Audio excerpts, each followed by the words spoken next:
Ya, assalamualaikum warahmatullahi wabarakatuh. Selamat pagi menjelang siang semuanya. Hari ini saya akan menyampaikan untuk pertemuan 2 sistem operasi dan dari materinya kita tidak perlu meeting conference. Jadi saya akan memberikan video pembelajaran kepada kalian. Nanti kalau ada hal yang perlu ditanyakan, boleh di ruang diskusi MyBest, boleh chat saya di WhatsApp. Tapi lebih baik di WhatsApp grup aja ya, supaya notifnya itu tetap ada. Takutnya kalau misalnya private message, nanti chatnya agak tertutup sama chat yang lain. Oke, kita akan membahas tentang manajemen proses. Manajemen proses di sini adalah pengaturan tentang proses dari sistem operasi. Jadi ini memang masih membicarakan tentang sistem operasi. Nah, sistem operasi yang akan dibicarakan kali ini lebih ke sisi hardware-nya. Ya, jadi hardware itu akan menjadi faktor pendukung untuk si sistem operasi ini. Jadi yang akan kita bahas itu adalah konsep proses dan thread. Ada penjadwalan proses dan algoritma penjadwalan, lalu ada deadlock. Deadlock ini ada penyebabnya, pencegahannya, dan penanganannya. Deadlock itu apa? Nanti kita akan bahas. Kita ke pertama dulu, konsep proses dan thread. Jadi proses itu adalah program yang sedang dieksekusi dan merupakan unit dasar dari eksekusi di dalam sistem operasi. Proses itu misalnya ya, kalian buka ini nih, saya misalnya lagi buka PDF. Nah, itu adalah program yang sedang dieksekusi di dalam sistem operasi. Jadi PDF ini sedang dieksekusi di dalam operating system saya. Operating system saya adalah Microsoft Windows. Nah, pada saat PDF ini sedang dieksekusi atau prosesnya terjadi, maka komponen-komponen yang ada adalah, pertama, ada kode program. Kenapa ada kode program? Karena ada instruksinya. PDF itu akan terbuka filenya, isinya juga akan terbuka karena ada instruksinya. Lalu datanya, variabel dan struktur data yang digunakan oleh si programnya, baik itu program dari operating system maupun dari softwarenya, yang akan membuka file yang sudah diperintahkan oleh user, atau di saat ini yang memerintahkan adalah saya. Misalnya saya mau membuka PDF, nah itu. Lalu stack itu menyimpan data lokal dan variabel fungsi. Jadi ketika program ini terbuka atau proses itu terjadi, hardware pendukungnya itu akan contohnya seperti RAM gitu ya, itu akan langsung berjalan mengikuti dengan program yang sedang dieksekusi.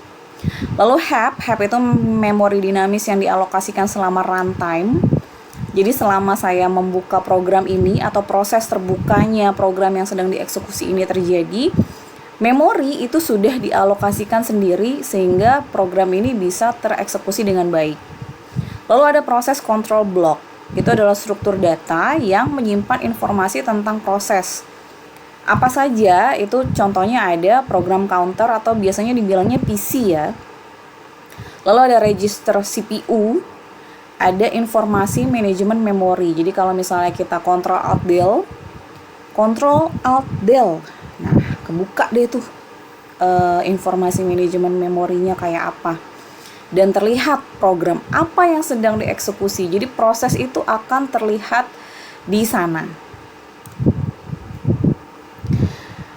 Nah, proses dapat berada dalam beberapa keadaan. Pertama, new, itu berarti prosesnya sedang dibuat, yang namanya juga new ya. Kalau di bahasa Indonesia kan itu kan baru, berarti prosesnya memang sedang dibuat.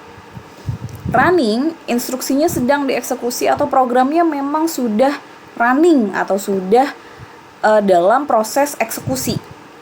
Waiting, prosesnya menunggu karena sebuah kejadian atau sumber daya. Contohnya misalnya kalian udah ngeklik nih program PDF tapi kok nggak kebuka-buka. Nah, itu dia masuk dalam proses waiting. Dia sedang menunggu, entah itu menunggu operating systemnya masih belum terbuka sempurna, atau mungkin memori yang ada di perangkat kalian sedang mengalokasikan untuk si program ini, makanya masuk ke dalam waiting. Lalu ready, proses siap untuk dieksekusi oleh CPU. Ready berarti programnya yang memang sudah siap digunakan oleh usernya. Lalu terminated, programnya sudah selesai dieksekusi dan akhirnya di close. Berarti udah selesai. Berarti proses itu sudah selesai. Selanjutnya, tadi kan proses, lalu sekarang thread. Thread itu adalah unit dasar dari eksekusi yang lebih kecil dari proses. Jadi ini lebih kecilnya lagi ya. Tadi kita sudah bicarakan proses, nah ini di bawahnya. Setiap proses memiliki setidaknya satu thread. Nah, itu dia. Jadi proses yang dari tadi kita omongin itu di dalamnya setidaknya ada satu thread lah. Dan itu akan disebut thread utama. Jadi ada sebagian besar sumber daya, lalu thread yang lain itu akan berada dalam proses yang sama. Itu nanti kita akan bicara tentang antrian. Ya, di dalamnya ada threadnya ini. Nah, di dalam thread itu ada kode program, ada data, ada heap yang tadi udah kita bahas ya. Nah, di dalam setiap thread itu ada TCB atau thread control block. Itu adalah struktur data yang menyimpan informasi tentang thread itu sendiri, yaitu ada PC, ada register, dan ada stack pointer. Nah, stack itu sendiri adalah menyimpan data lokal dan variabel fungsi untuk si threadnya sendiri. Jadi ada data-datanya, terus ada variabel fungsinya. Kalau misalnya kalian membuat sebuah program kan pasti kalian ada variabel-variabel di dalamnya ya. Kalian pasti sudah praktikum program berkali-kali nih. Nah, di dalamnya itu ada variabel-variabel, nah itu dia, itu di dalam stack. Lalu perbedaan antara proses dan thread itu apa? Kita dari tadi ngomongin proses, thread ya. Thread itu kan ada di dalam proses. Terus bedanya apa? Bedanya kita akan lihat dari segala sisi ya. Pertama, kita lihat dulu dari sisi memori dan sumber daya. Dari sisi memori dan sumber daya, kalau proses itu punya ruang alamat memori yang terpisah. Tadi kita udah bahas tuh soal itu. Ya, dia mengalokasikan memori sendiri. Sedangkan kalau thread, ini prosesnya berbagi ruang alamat memori. Karena tadi kan sudah dibilang ya, kalau di dalam proses itu, thread itu setidaknya ada satu. Berarti kalau setidaknya ada satu, bisa lebih dari satu. Maka dia harus berbagi ruang alamat memori yang sama. Lalu karena kejadian seperti itu juga di dalamnya, kalau threadnya lebih dari satu, maka dia bisa memungkinkan adanya komunikasi dan itu bisa menyebabkan masalah dari sinkronisasi kalau misalnya lebih dari satu. Ya, makanya thread ini harus ada di dalam proses yang sama dan dia akan berbagi ruang alamat memori yang sama. Oke, kita lanjut.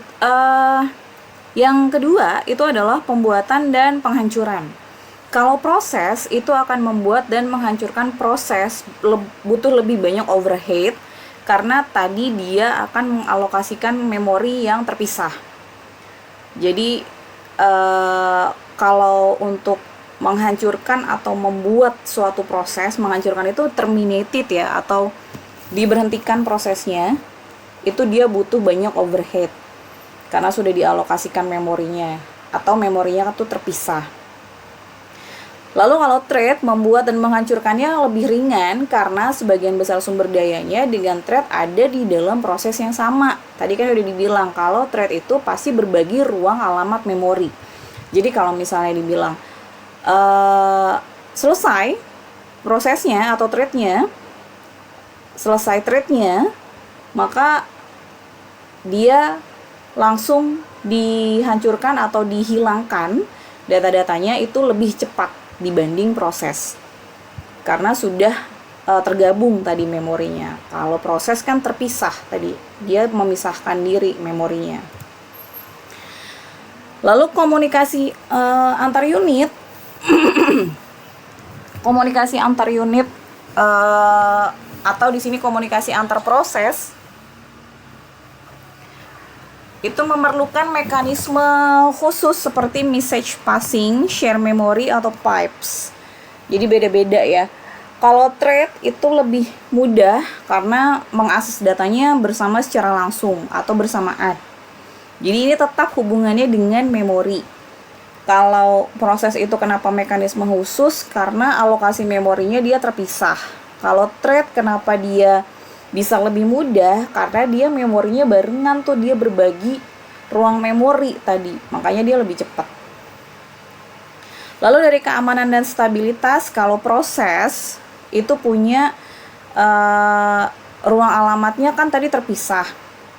Jadi biasanya kalau misalnya ada kegagalan atau keamanannya tidak bagus, dia nggak ngaruh sama proses lainnya karena kan terpisah ya, dan akan tetap stabil. Kalau thread karena ruang alamat memorinya berbagi dan sama, jadi kalau misalnya ada kegagalan atau keamanannya terancam, ya itu akan mempengaruhi thread yang lain. Jadi saling mempengaruhi. Ini adalah contoh penerapannya.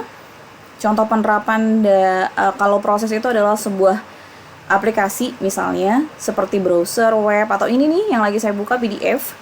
Itu adalah contoh dari sebuah proses. Jadi setiap jendela atau tab browser bisa berjalan sebagai proses terpisah. Walaupun misalnya browsernya cuma satu nih, Mozilla atau Chrome, tapi kalian buka tab lagi, tetap itu dihitungnya terpisah. Setiap tab itu akan dihitungnya terpisah. Ya, kalau thread di dalam browser web, proses utama bisa memiliki beberapa thread untuk menangani rendering halaman, misalnya pemutaran video atau pengunduhan file secara bersamaan. Walaupun misalnya saya ngunduh file di tab yang berbeda, tetap itu akan ada di satu proses yang sama. Ya, jadi itulah perbedaannya dalam studi kasus. Lalu apa manfaat menggunakan thread? Yang pertama itu adalah paralel, karena memungkinkan program itu melakukan banyak tugas sekaligus. Misalnya kalian dalam satu program, ya misalnya tadi ya kalian buka browser, kalian putar video, kalian sambil download, kalian sambil scroll halamannya, itu kan langsung sekaligus pekerjaan banyak. Tapi itu bisa dikerjakan sama thread ini, jadi tidak ada masalah. Lalu responsiveness, aplikasi ini akan tetap responsif walaupun misalnya kalian melakukan operasi latar belakang atau operasi yang lainnya, contohnya adalah download ya, atau mungkin memproses file besar seperti membuka gambar, membuka foto, memutar video, dan lain sebagainya. Efisiensi sumber daya, thread itu lebih ringan daripada proses karena mereka berbagi banyak sumber daya. Ya, tidak memisahkan. Jadi mereka berbagi sumber daya karena tadi kan memorinya memang alokasinya mereka saling berbagi, jadi lebih efisien. Lalu tantangannya apa? Pertama, sinkronisasi. Akan adanya kelola akses ke data bareng-bareng.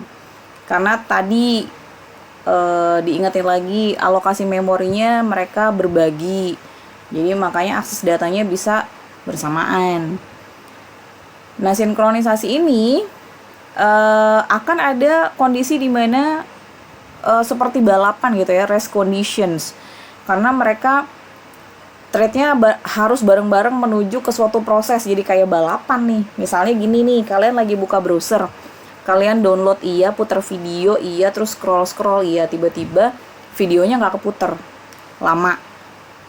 Tapi downloadnya lancar. Nah, karena si thread yang mendownload itu lebih duluan nyampe, si yang memutar video itu masih muter-muter aja karena dia menunggu, masih dalam proses waiting.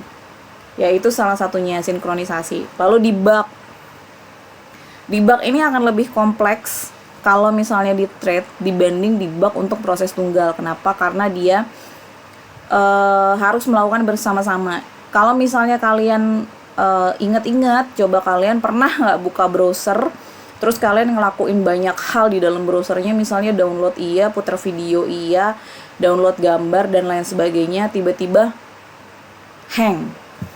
Browsernya tidak bisa berjalan dan minta di close. Nah, itu debug. Jadi bisa lebih kompleks. Kalau misalnya menunggu proses satu aja nggak bisa, biasanya browsernya langsung disuruh close semua. Jadi memang karena lebih kompleks. Lalu overhead management. Overhead management ini meskipun lebih ringan daripada proses, thread itu punya manajemen yang dapat menambah overhead dalam aplikasi. Jadi walaupun thread itu sebenarnya kalau mau dibandingin sama proses itu overheadnya tidak terlalu besar, tapi dia memang masih butuh diatur di dalam aplikasinya supaya tadi yang di dalam keamanan dan stabilitas itu bisa lebih terjamin. Oke, kita masuk ke penjadwalan proses. Ini adalah mekanisme untuk sistem operasi supaya kita tahu proses di dalam CPU, karena di dalam CPU itu ada banyak proses dan itu akan masuk antriannya. Ini pengaruhnya adalah untuk efisiensi dan performa sistem operasi ya. Karena kalian yang namanya sistem operasi ketika sudah menyala, dia langsung kerja tuh. Dia langsung memproses, terbuka desktopnya, terus abis itu kalian klik file lah, klik aplikasi dan yang lain sebagainya, itu akan langsung masuk ke dalam antrian untuk dieksekusi. Nah, ini adalah masuk ke dalam situ penjadwalan prosesnya. Yang pertama itu adalah dispatcher, komponen sistem operasi yang mengalihkan kontrol dari CPU satu proses ke proses lainnya. Misalnya kalian membuka file iya, membuka aplikasi iya, nah itu kan ada banyak proses berarti yang harus dikerjakan sama CPU. Ini yang mengerjakan adalah dispatcher. Dia langsung menentukan siapa yang masuk ke dalam antrian pertama, kedua, ketiga, dan seterusnya. Lalu ada context switch, ini adalah proses menyimpan keadaan dari proses saat ini dan memuat keadaan dari proses berikutnya yang akan dieksekusi. Contohnya kalian lagi buka lagi ngeklik Mozilla.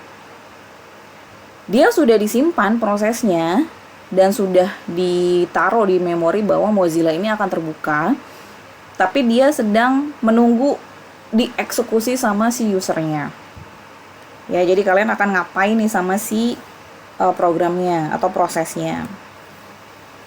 Lalu kriteria for scheduling itu ada CPU utilization, ini akan memaksimalkan waktu CPU aktif. Jadi kalau misalnya CPU nggak aktif, apakah bisa dijadikan mode sleep dulu atau tidak. Lalu ada throughput, itu jumlah proses yang selesai per satuan waktu. Jadi ini adalah istilah-istilah untuk penjadwalan. Lalu turnaround time, itu waktu dari pengajuan proses hingga selesai. Waiting time, ini adalah waktu total proses menunggu di antrian ready. Response time itu adalah waktu dari pengajuan permintaan hingga respon pertama dihasilkan. Jadi istilah-istilah ini nanti kita akan gunakan ketika ada perhitungan untuk penjadwalan proses atau antrian. First come, first serve. Ini untuk algoritma penjadwalan yang pertama, ya sesuai namanya ya. Yang datang pertama, yang pertama kali juga dikerjakan. Jadi akan dijadwalkan sesuai urutan kedatangan. Kelebihannya gampang diimplementasi karena ya lihat aja siapa yang datang duluan, ya udah itu dikerjain kan. Nah, kekurangannya waktu tunggunya. Karena berturut-turut nih misalnya datangnya, ya udah berarti waktu tunggunya harus nunggu yang satu selesai, baru yang keduanya, baru yang ketiganya gitu ya. Yang kedua, ada shortest job next dan ada shortest job first. Ini adalah proses dengan waktu eksekusi terpendek dijadwalkan terlebih dahulu. Nah, ini dia. Kelebihannya akan meminimalkan waktu tunggu. Kekurangannya sulit mengetahui waktu eksekusi yang tepat. Jadi bisa starvation, bisa starving ya, lapar. Contohnya, misalnya ada proses datang nih, P1 8, P2 4, P3 2. Nah, berarti karena waktu eksekusi terpendek yang akan dikerjakan duluan, ya yang 2 dulu lah, yang paling pendek. Baru yang 4 dikerjain, baru yang 1. Tidak ada waktu tunggu pasti, atau waktu tunggunya itu akan minim sekali. Ya, tapi pada akhirnya sulit untuk sistem operasinya ini mengetahui waktu eksekusi yang tepat. Karena P1 nih datang nih 8, dia datang duluan. Tapi si sistem operasi masih mikir nih, ini ada lagi nggak nih yang paling pendek nih. Jadi itu akan membuat si sistem operasi ini nungguin waktu eksekusinya. Ya, makanya jadi starvation. Priority scheduling ini adalah proses dijadwalkan berdasarkan prioritas. Jadi prioritas yang tinggi itu akan dijalankan duluan. Kelebihannya memungkinkan penanganan proses penting itu akan lebih cepat. Kekurangannya akan menyebabkan starvation lagi. Ya, jadi solusinya harus meningkatkan prioritas proses yang sudah lama menunggu. Ini ada contoh studi kasusnya. P1 prioritas 2, P2 prioritas 1, P3 prioritas 3. Maka ya urutannya adalah ya prioritas 1 yang masuk duluan, yaitu P2. Baru setelah itu prioritas 2 dan prioritas 3. Round robin atau putar gelang ya, namanya round, putar. Biasanya round robin itu disebutnya kadang-kadang putar gelang. Ya, kita sebut di sini RR atau round robin. Setiap proses ada waktu eksekusi yang sama secara bergiliran. Kelebihannya adalah baik untuk time sharing, tapi kekurangannya akan bergantung pada panjang time quantum. Contohnya, jika proses P1, P2, P3 datang dengan time quantum 4, maka P1 4, P2 4, P3 4. Ya, karena time quantumnya tadi 4, atau time quantum itu kayak waktu tunggu ya. Jadi 4, P1-nya 4. Baru setelah itu lanjut ke P2. Time quantumnya 4. P3 sama juga. Multi-level queue scheduling ini adalah proses dibagi ke dalam beberapa queue berdasarkan kategori. Misalnya foreground dan background. Masing-masing itu algoritma penjadwalannya sendiri-sendiri. Kelebihannya adalah mengizinkan penanganan berbeda. Kekurangannya sulit mengatur perpindahan antara queue. Jadi mau ngatur dari antrian pertama ke antrian kedua itu sulit. Karena mindahin kategorinya dulu, yaitu agak susah ya. Lalu selanjutnya multi-level feedback queue scheduling, mirip dengan yang sebelumnya, tapi ini proses perpindahannya berdasarkan perilaku sama waktu tunggunya. Kelebihannya lebih fleksibel dan dinamis karena prosesnya berbeda, tapi kekurangannya lebih kompleks karena ada pengaturan dan lain sebagainya. Ya, ini contohnya proses mulai di queue tingkat tinggi dengan kuantum kecil, kalau tidak selesai pindah ke queue lebih rendah.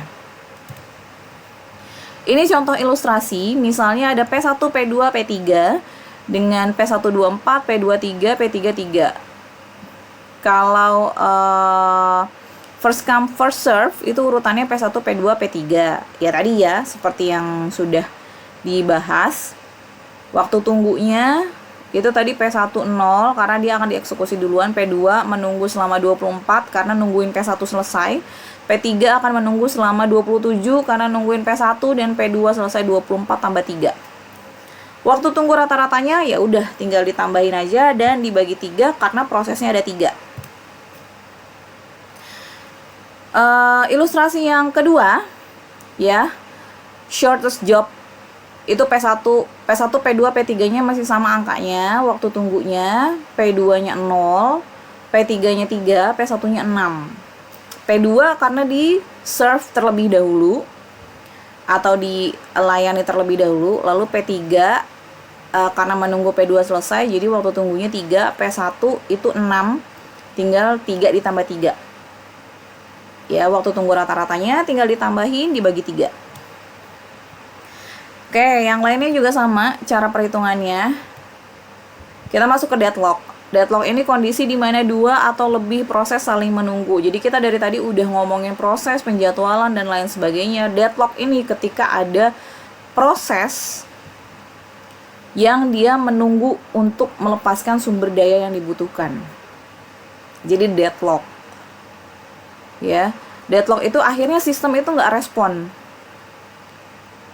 Jadi dia butuh waktu untuk balik normal.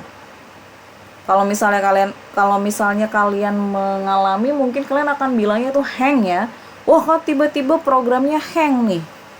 Karena dia mengalami, salah satunya adalah penyebabnya mengalami deadlock. Ada 4 kondisi ya deadlock itu. Pertama, mutual exclusion. Jadi dia sumber dayanya cuma bisa digunakan dalam satu waktu. Contohnya printer cuma bisa digunakan satu, kecuali yang share ya. Ini kita ngomongin printer yang satu colokan itu aja. Hold and wait, ini proses menunggu satu atau lebih sumber daya. Contohnya proses A, sumber dayanya X, terus nungguin sumber daya Y. Terus udah gitu ada proses B, ada sumber daya Y menunggu X, jadi saling menunggu ini, saling ditahan, saling menunggu, udah akhirnya deadlock, nggak dikerjain. No preemption, tidak ada preemption atau sumber daya yang digunakan itu tidak bisa dipaksa, jadi akan dilepaskan ya.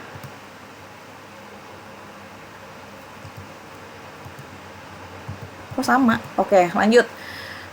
Menunggu melingkar, ini ada proses di mana P1 menunggu sumber daya P2, P2 menunggu P3, dan seterusnya. Jadi saling menunggu. Ada banyak sumber daya dan semuanya nungguin satu sama lain. Jadi nggak tahu nih mana yang akan diproses. Pencegahannya pertama dengan mutual exclusion. Jadi tidak bisa dihilangkan karena memang sumber daya itu harus digunakan secara eksklusif ya, satu sama lain. Hold and wait itu akan meminta semua sumber daya sekaligus sebelum memulai eksekusi. Jadi bisa dengan hold and wait. Lalu no preemption, proses itu menahan beberapa sumber daya dan meminta sumber daya lain yang tidak tersedia. Jadi akan meminta sumber daya lain yang sedang available itu untuk digunakan. Circular wait ini akan menentukan urutan linear sumber daya dan meminta sumber daya dalam urutan yang meningkat. Jadi ada prosesnya, ada urutannya ya. Nah, yang lebih rendah itu akan meminta dengan nomor yang lebih tinggi. Itu circular wait. Jadi deadlock itu bisa ditangani dengan melibatkan deteksi dan pemulihan atau hindari kondisi itu. Jadi jangan sampai kalau misalnya punya printer satu lagi loading nih atau lagi waiting dia mau ngeprint, terus kita udah langsung masukin proses selanjutnya lagi, karena itu akan menyebabkan deadlock salah satunya.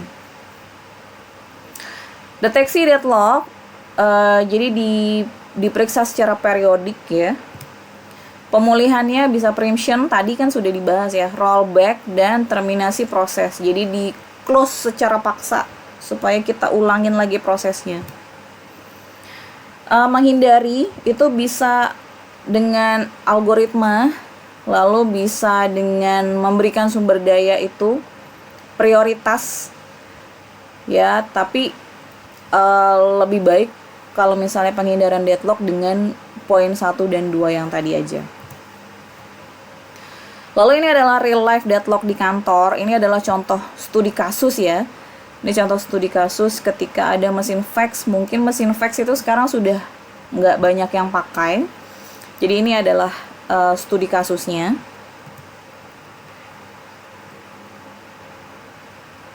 Oke, ini kesimpulan.